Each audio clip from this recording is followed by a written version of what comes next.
Good morning. Welcome to Cam's Corner.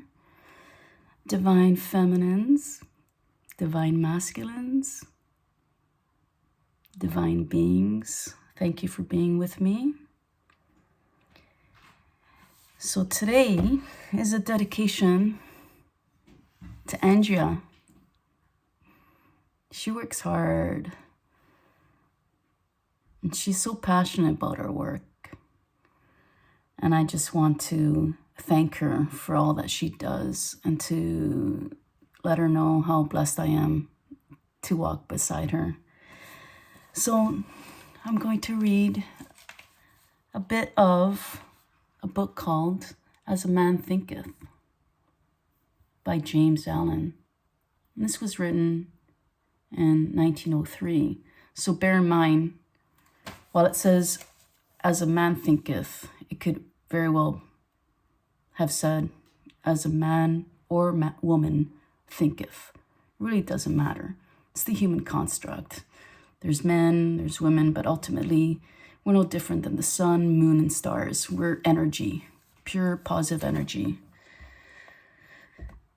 at the very core. So here we go.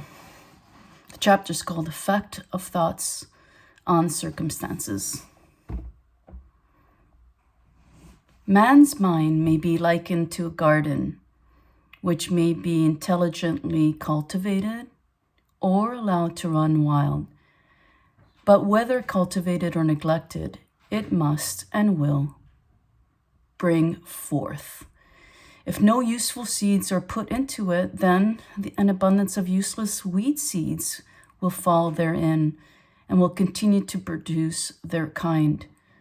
Just as a gardener cultivates his plot, keeping it free from weeds and growing the flowers and fruits which he requires, so may a man tend to a garden of his mind, weeding out all the wrong, useless, and impure thoughts, and cultivate towards perfection the flowers and fruits of right, useful, and pure thoughts.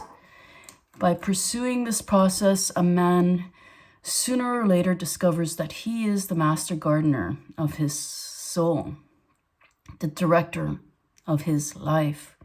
He also reveals within himself the laws of thought and understands with ever-increasing accuracy how the thought forces and mind elements operate in the shaping of his character, circumstances, and destiny.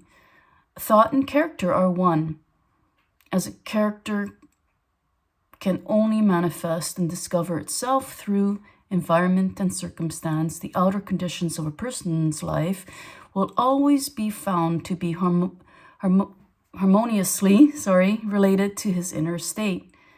This does not mean that a man's circumstance at any given time are an indication of his entire character, but that those circumstances are so intimately connected with some vital thought element within himself that for the time being they are indispensable to his development.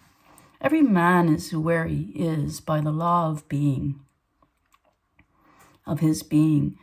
The thoughts which he has built into his character have brought him there, and in the arrangement of his life there is no element of chance, but all is the result of a law which cannot err. This is just as true of those who feel out of harmony with their surroundings as of those who are contented with them. As a progressive and evolving being, man is where he is, that he may learn, that he may grow. And as he learns the spiritual lesson which any circumstance contains for him, it passes away and gives place to other circumstances.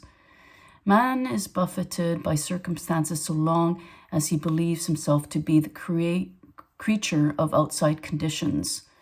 But when he realizes that he is a creative power and that he may command the hidden soil and seeds of his being, out of which circumstances grow, he then becomes the rightful master of himself.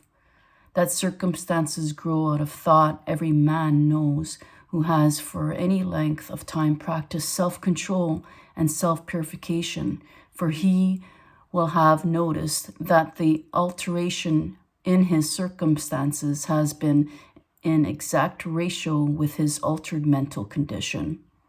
So true is this that when a man earnestly applies himself to remedy the defects in his character and makes swift and marked progress, he passes rapidly through a succession of vicissitudes. The soul attracts that which it secretly harbors, that which it loves, and also that which it fears. It reaches the height of its cherished aspirations. It fails to the level of its unchastised desires, and circumstances are the means by which the soul receives its own. Every thought seed sown or allowed to fall into the mind and to take root there produces its own, blossoming sooner or later into act and bearing its own fruitage of opportunity and circumstance. Good thoughts bear good fruit, bad thoughts, bad fruit.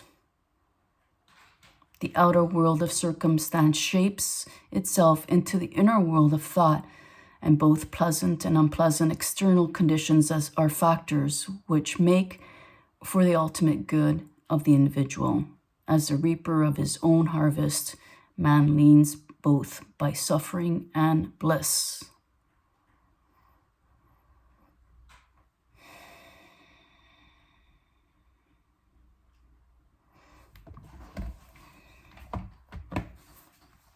So there you have it, a little snippet of As a Man or Woman Thinketh.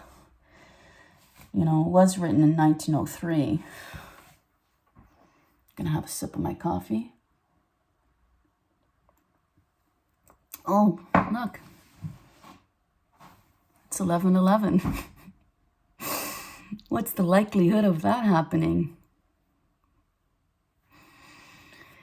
So have yourselves a great Sunday. The links are below if you'd like to have a one-on-one.